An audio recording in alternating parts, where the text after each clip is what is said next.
Yo, what's up? What's up? I think this is episode 7. It's been a little while, it's been 2 weeks. Didn't get a chance to record last week. I can't exactly remember what I was doing, but there would have been a reason for it. But I'm here now, and I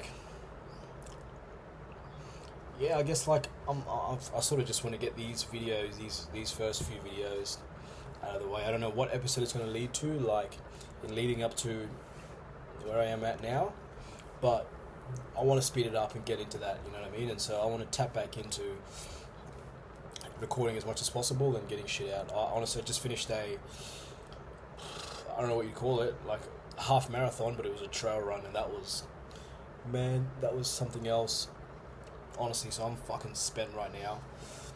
I had to stay away from the bed because I knew that if I laid down, because I wanted a power nap, and I knew if I laid down, that was it. I was going to be out for the rest of the night. So I said, fuck it. Before I lay down, I'll record this video, tap in, let's go. So episode 7, maybe episode 7, maybe episode 8. Let me just have a look real quick.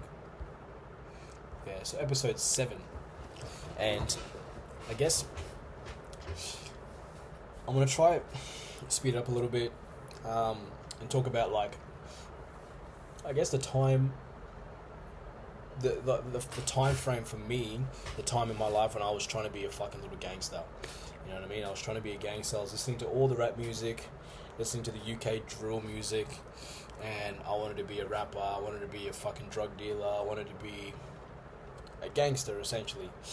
And so this is one thing I have learned, that music is so influential, right? And only because of the content, right? The things that you think about become the things that you think about, and the things that you say become the things that you do, right? And when you have music in your ears and you're constantly listening to it, you start to think about it, and by thinking about it, you then begin to speak about it. By speaking about it, you then begin to behave in that way, which will then lead to you acting out as whatever music that is, you know what I mean? And when I look back, I can see that sequence of events taking place so vividly. And I was listening to all the dark, dirty, drill, hip-hop, especially American music, listening to all that stuff, and I was just, I guess, consumed by that world. This is from the ages of 16, honestly I would say 16 years old to 17 years old, 17 and a half, I'd say. And I was just doing all that shit, all the shit that rappers talk about, all of that stuff. I was just doing it because I thought that was what was cool. I guess my mind had been programmed to live that life, obviously from my childhood as well, because I listened to rap music from a very young age, and it wasn't until I was that age that I could actually express it. And so 16, 17 years old, being a little gangster, walking around the streets, just being a menace. I was getting arrested damn near every day, and just causing honestly a ruckus to my family, to my friends, everyone. It was atrocious, you know what I mean? And 17, and I want to say a half, so about 6 months after turning, or maybe 4 months after turning 17, I went to jail for the first time. And it wasn't even for one specific charge. It was because I had so many charges from when I was 16 years old that built up to this point when I was 17 years old. And bang, did a bunch of things, and now bang, I see myself sitting in jail for the first time. 17 years, April, May, June. So 17 years and 4 months. That experience was an eye-opener. I don't want to say it was good or bad. It was just an eye-opener for me. It taught me a lot. I guess I got to see that life, which is something that I was so fearful of. I got to see it from a very different perspective. And I think it was probably more so a bad thing, because it took away that fear, which became then a catalyst for me to become worse, right? But once that fear was gone, because I was in jail, I got to experience what it was like being amongst criminals and in that criminal mindset sort of thing. And I got to experience that first-handedly, and I was like, this is not fucking even that too bad, to be honest. Like, yeah, I don't know. I'm like, this is fucking sweet. Like, you get fed 3 times a day. Yeah, there's a fairly strict routine, especially being 17 years old. They put us on a very, very strict routine. All right, but yeah, I was like, this is not too bad. Anyways, did 5 months for the first time. I got out of jail. Didn't learn anything. Definitely did not learn anything, like in regards to the lessons for what put me in that situation. I guess my mind was still developing. I was still very young, 17 years old. You still want to be cool. You still want to be with your friends and all the rest of it. And so I got out after 5 months and went straight back to hanging out with my friends and just back to the same lifestyle. Only a little bit worse because everyone had grown up a little bit. Right, so I was introduced to a bunch of worse things, I guess. And that was it. I was out for 4 weeks. I was out of jail literally for 4 weeks. I think I got out in early March. I think might have been March 10th, if I remember correctly. And I was back in jail on... So I got out February 10th, sorry. I was back in jail on the 16th of March, if I remember correctly. Don't hold me on those numbers, but it was ridiculous, man. But like, to me, I was just like, whatever, you know what I mean? I'm living my fucking best life, living as a gangster. This is what gangsters do. They go to jail, they get out, hold it down, they get out, and they fucking keep on keeping on, you know what I mean? And that was how I was looking at it, you know what I mean? As long as I was being a gangster, as long as I was holding it down, not snitching on anyone, then that was, you know what I mean? That was all that mattered. And so, being a gangster, held it down. Second time in jail, still 17 years old, hadn't even turned 18 yet. I turned 18 a month later in April. And on my birthday, they take you out of like the boys' yard. So that's boys' yard is where when you're 17 years old. They take you out of boys' yard, put you into mainstream with all the men, and then they basically push you on your way, and that's it. You know what I mean? You're sort of on your own then. You'll survive on your own. It was cool, you know what I mean, for me, because like I've always been very respectful of people older than me especially, and so I had a lot of I gave, you know what I mean, I showed respect and people gave me that respect back, and so it was always cool, you know what I mean.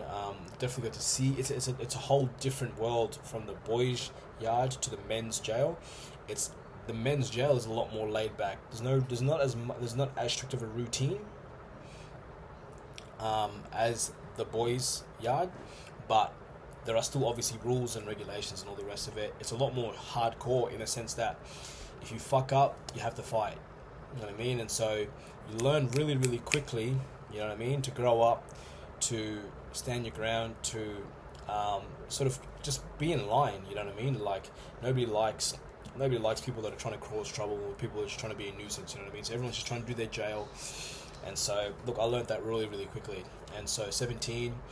I was at the remand center, and then a month after I turned 18, they sent me off to Woodford. Woodford is like, I guess, of the high security jails, Woodford is like the highest security jail with all the violent offenders and all the rest of it. And so they sent me there a month after turning 18, and I was very, very I felt very, very vulnerable, 100%, like, to be honest, you know what I mean? Like, I didn't know what to expect there, you know what I mean? I heard all this stuff about Woodford, heard that it was a really bad place, and people get stabbed, and people get this and that, and I'm just like, okay, it should be interesting. Sent me there, and like, I guess to an extent, what people had told me was true, but not in the way they had told me, you know what I mean? Like, people do get fucking hurt, you know what I mean? But it's only if you're out of line. If you are not out of line and you were just doing your thing, minding your own business, you know what I mean, doing your own jail, as they would say, like just trying to get your jail done, and people had no reason to do things, you know what I mean, to you. And so I just sort of kept to myself, and I found one dude that was a little bit older, and he just, I guess, took me under his wing, and we just trained together, you know what I mean. I was 18 now. We just trained together, and it was cool, you know what I mean. So that time I did 16 months. 16 months. I got out the following year, towards the end. So I think it was like July, maybe June, July, I got out. The following year, I think. Don't hold me on that one. Yeah, I think it might have been June, July. Anyways, 16 months, did that, no problems. And then I got out. This time I was out for 6 weeks. Right?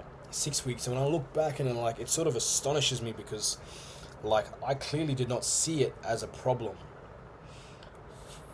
17 years old, jail for the first time, 5 months. Which is, honestly, in anyone's book, that's a lot of time in jail for anyone. Alright? Released from prison, and 28 days later, or 20 or 30 days later, whatever it is, returns back to jail. Still 17 years old. Returns back to jail, does 16 months. 16 months. In anyone's book, that's a lot of time. Right? 16 months, still does not recognize the problem. Released from prison, out for prison for 6 weeks. Right? What would that be? 42 days, roughly. Right? More or less. Back to jail. He'd been 19 years old, 18 years old, whatever it was. 19, yes, it would have been 19 and a half, whatever it was. And return back to jail, this time do 17 months. I get out just before I turn 21. I get out of jail. While I was in jail the third time, however, I started to just notice some things. There were some questions in my mind, and I was like, I need to figure out what the fuck is going on. You know what I mean? Like this, yeah, this is looking like a habit that may need to stop at some point. And I picked up some very, very good habits, you know what I mean? Like, I got out of jail, I started training, doing cardio. I wasn't doing cardio prior to that. I always played football, but that was the only form of cardio I did. And when I wasn't playing football, I wasn't doing any cardio. And when I was playing football, I was still smoking and drinking anyway. And so, I guess I wasn't really going anywhere. I was just, you know what I mean? All the progress I was making, I was just damaging it with intoxicants and all the rest of it. And so, yeah, so I picked up some good habits, man. I got out of jail the third time, and I found the passion for football again. I was training really, really hard in there, like just flat out, just training. It was good. I trained by myself, and like it was cool, you know what I mean? Got out of jail, and I was like, I want to go back to playing football. I want to become a professional football player, because that was always my dream. So I'm training football flat out, and here was the thing: I never ever looked towards gaining any I guess employment goals or like financial goals or any of that. It was just sports because that was all I was good at, and that was all I knew. I never tried to gain any new skills, like practical skills that I can use in the world. You know what I mean? Like I tried to like, yeah. So I got out and I was just training. That was always all I was doing. That's all I would do. And for 4 or 5 months, I'm just training hard, man. And then one day, so I'd do like 10 Ks every second day, 10 kilometers, and it was good. One day, woke up feeling a little bit too good, and I decided to do 20 kilometers. That 20 kilometers broke something in me that honestly took me out. That 20 kilometers, I barely finished that.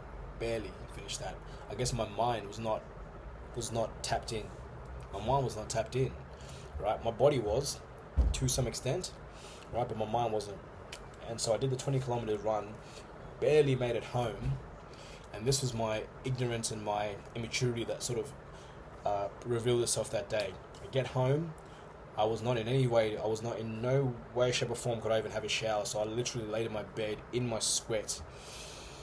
5 o'clock, someone calls me and says, yo, we've got a football training session. Now the smart thing to do would be to decline. I had a rule at the time was, regardless of what the situation is, if someone asks me to play football, I'm playing. Period. Right? And so I followed my rule and said, yo, I'll be there. We went to the fields, we're playing football. I ended up tearing my quad. Tore my quad. But for me, it was a sign of, it was just a minor injury, and I was never ever going to show any sign of weakness. And so I just kept playing. Just kept playing, kept kicking on the same leg. And I guess this is where like the cracks began to sort of come in. Like I think maybe a week earlier, I joined a soccer club. I joined a club, and the first thing the coach said to me was, he goes, "Listen, I do not want anyone here that is going to take the piss and that is like going to waste time." I looked him in the eyes and I said, "Listen, I'm the last person here that's going to take the piss. I promise you that." All right, and so now I've got a torn quad. There's no way that I can fucking play. My knee had built up with fluid as well. I've had this knee problem for a very, very long time, since I was a kid. Just damaged cartilage. Honestly, I'm certain it's arthritis. But anyways, knee had built up with fluid, torn quad. Like I was just a mess, and like here I am going to trainings with a torn quad. Like, not wanting to, not like my pride was too strong for me. My pride was too much for me to go to the coach and say, "Look, coach, I'm injured. Can you sit me out for a little bit?" You know what I mean? But instead, I just thugged it out. I said, "Fuck it, keep on keeping on." I mean, it was the dumbest thing ever, because now my body's overcompensating, and I'm at training 2 times a week, and all the other days I'm just sitting at home icing heat pack, trying to recover. And then I go to training, kick on the leg, just tear it all over again. And that was a cycle for about 3 weeks. Would have been 3 weeks. And towards the end of the 3rd week, like my calf started pulling. Calf was getting tight, and that ended up pulling as well. And then my groin, which is an old injury, where I popped my hip, and like when my hip gets really, really strained, it comes back, and I walk with a limp. And so like that came back, and I pop hip, torn quad, strained calf. Like, to me, I just said, man, like football. I just had a conversation with myself, and I said, look, right now football's killing me, and like I can't sustain this, you know what I mean? And so I didn't even have the balls to go to the coach and say, look, I gotta go, you know what I mean? I just disappeared, and that was that. I went home. What do I know what to do? Go back to the streets. And that was it. I started hanging out with my friends again. And back to the same old shit, you know what I mean? Just partying heaps, popping pills, just doing ridiculous shit, you know what I mean? Yeah, and drinking a lot, and yeah, it was good for me, because like it was definitely an eye opener. The whole time I spent 13 months out of jail, which was definitely an improvement considering I spent 6 weeks and 4 weeks out. So 13 months was significant for me, right? And I had that period where I was good. So in my mind, I said, look, I can behave, and I can sort of be disciplined and be driven and all the rest of it, you know? But like I realized that when things went wrong, I did not know how to deal with it, because my mind was not tapped in. My mind was weak, right? And so after 13 months, went to jail again for the 4th time. Would have been just before turning 22, and a month before turning 22, and 2021 March, and that was for the 4th time. So I'm gonna leave it at that.